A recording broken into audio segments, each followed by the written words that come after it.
Hello, wonderhussie here, freezing my tuchus off atop a lonely, wind-swept hilltop overlooking the beautiful desert metropolis of Baker, California.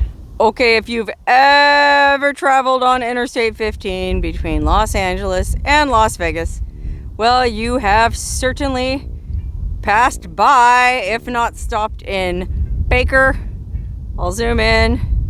There on the right is the world's tallest thermometer, erected sometime back in the 1990s to commemorate the highest temperature ever officially recorded on Earth, which was 134 degrees in Death Valley, which is why the Baker thermometer goes to 134. And then on the left over there, you can see the UFO Hotel, or the UFO-shaped alien hotel. I'm not sure what exactly it's going to be called when it opens, but it's affiliated with the Alien Jerky Store. And I've already covered all of that ad nauseum in at least 2 or 3 different videos. So you might be wondering, well, gee, wonderhussie, if you've already talked about all the wonders Baker has to offer, why are you freezing your tuchus off standing on this lonely, wind-swept hill just outside town? Well, come to find out, I didn't know all the secrets of Baker. And I still don't, but I'm on my way home from another adventure, and I thought, gee, I still have just enough daylight left for one more quickie adventure. And so I looked at my Google Maps, where I have all the little pins of all the places that people have told me about that I want to check out one day. And well, wouldn't you know it, I did have something pinned just outside Baker. Okay, I don't remember who exactly told me about this place or what exactly they even told me about it, but it's a place that I think is tucked in these hills back here, down by where my car is nestled out of the wind. And so I'm gonna hike off of this freezing cold, wind-blown plateau back down to where my car is nestled and show you what I think is Otto's cave. That's right, Otto's cave, like the name Otto, O-T-T-O. And again, I have no idea who Otto was or why he was noteworthy enough for somebody to tell me about. And if I can only remember who emailed me saying I need to check out Otto's cave sometime. Well, this person didn't give me the exact coordinates. They just said, oh, yeah, Otto's cave, it's right outside Baker. And so, I don't know, one night, I was probably drinking a glass of wine, surfing around on Google Maps, as I want to do. Where could this Otto's cave be? Well, there's hills right outside Baker. Let me zoom in and look around, and I kind of identified a place where it looked like a lot of people had parked over the years, and I thought, I think the person who told me about this said teenagers used to go out and party in Otto's cave, at Otto's cave. And, well, judging by the number of glass bottles laying strewn about here, and the fact that that overlook of Baker probably makes an excellent make-out point, I'm gonna go ahead and guess I was right, and I did find Otto's cave. Okay, for once in my life, I think my recon led me to the right spot in the desert, where there just happens to be what looks to be either a natural cave or more probably an old mine at it, with a bunch of crazy crap strewn about in front of it, which I'm guessing was left by the kids of Baker that used to hang out here. I mean, I don't know, I can't remember if the person told me this Otto supposedly lived in this cave, and I kind of feel like maybe they did. Like some old desert hermit named Otto tried to live a peaceful life in this old mine adit, and I don't know if they waited until after he died or if the dang kids came out here and started partying even when he lived here. All I know for sure is Otto doesn't live here anymore. I mean, it looks like the cave has been sadly graded over. You can't get in it anymore, and so we may never know the exciting secrets of what happened here. I mean, boy, they sure do have it closed off. Do not enter. Private property. Keep out. It says up here, it's 36 3/4 wide, 67 3/4 high. Do not enter gas fumes. And just in case you didn't believe them, well, there's a pretty gnarly padlock. In fact, there's 2 padlocks on it. So no one is getting into Otto's cave, which gas fumes sounds to me like it was an abandoned mine shaft. So I don't know what they were mining here. I mean, I can't enter, but I can peek through the grate, turn my flash on there. I don't know, I can't really see. Maybe I can squeeze my camera through the bars and get a better look. Oh, much better. Okay, yeah, it does look like there's... Oh my god, what is that? It's some weird piece of electrical equipment. A welder or something? Oh my gosh, everyone's probably laughing at me now. That's probably just old stuff that some dude named Otto was using in his prospect, or his prospecting outfit. I don't know what exactly was going on back here. All I know is it sure would have been cool to come here back in the day when old man Otto was still living in this cave. I mean, assuming old man Otto wasn't the kind of guy that would stick a shotgun in your face and blow you sky high. Look at this. Oh, I thought it was an unopened beer that somebody left here for Otto, but it's just a beer can that somebody blew wide open and left among the unspeakable collection of foul detritus. There's all kinds of crazy crap people have left here. I mean, from these chairs, it kind of looked to me at first glance like, oh, people still come out here and hang out. But now that I'm looking at these chairs, well, they don't exactly look like the most comfortable place in the world to sit, but hey, it's not bad. Oh gosh, what if it's like Goldilocks and the Three Bears, you know? First I tried that chair and it was too hard. Then I tried that chair and it was too soft. And then I tried the old stroller and it was just right. And I kicked up my feet and was looking at the stars when all of a sudden the ghost of old man Otto came back and said, "What are you doing on my property?" I don't know. Hopefully that doesn't happen. There is a lot of strange handwriting on some of this stuff. This old stroller says, Annie Golfer Pot, Harry Goat Cobble. Annie Golfer Pot, Harry Goat Cobble. Sounds like some mysterious language or maybe some kind of shorthand like Whiskey Tango Foxtrot. And as if that weren't enough, look at this old piece of pipe down here on the ground. It's got all kinds of weird old writing on it that looks real old.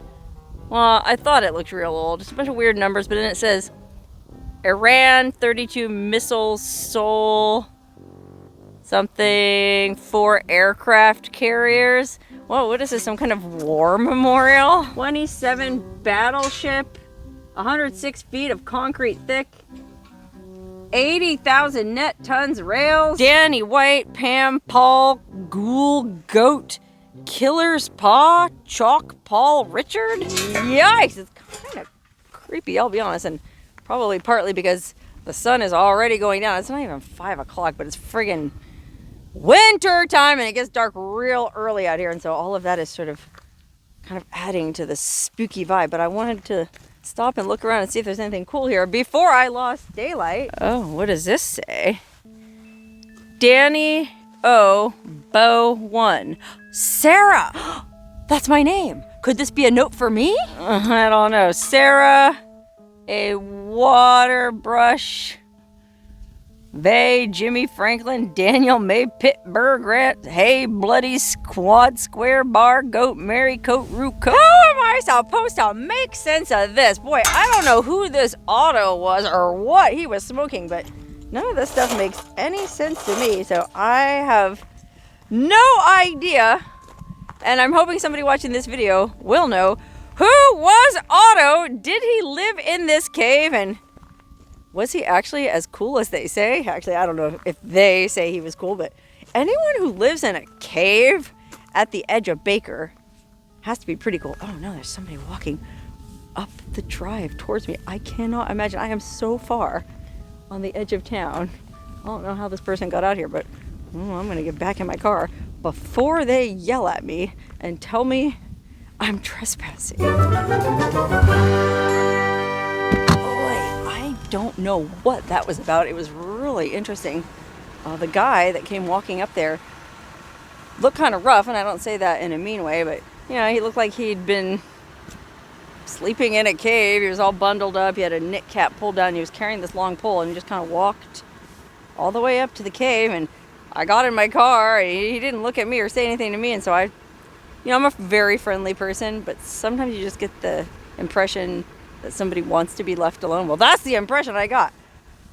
I don't know if that guy was Otto or if he lives in that cave, but he didn't really seem like he wanted me to try and find out. So I guess the mystery of Otto's cave is going to have to remain a mystery, at least for now. That is, unless somebody watching this video knows anything about it and wants to fill us all in the description, or you can always email me, wonderhussie@gmail.com. This reminds me of a book I read by this really interesting guy who also happened to live in a cave in this general area. I know, what is this? The Cave District? Well, this guy lived in a cave in the Avawatz Mountains. Okay, the Avawatz Mountains are the next range down there at the very far southern end of Death Valley Park. And I read a book by this really interesting guy who goes by Desert File.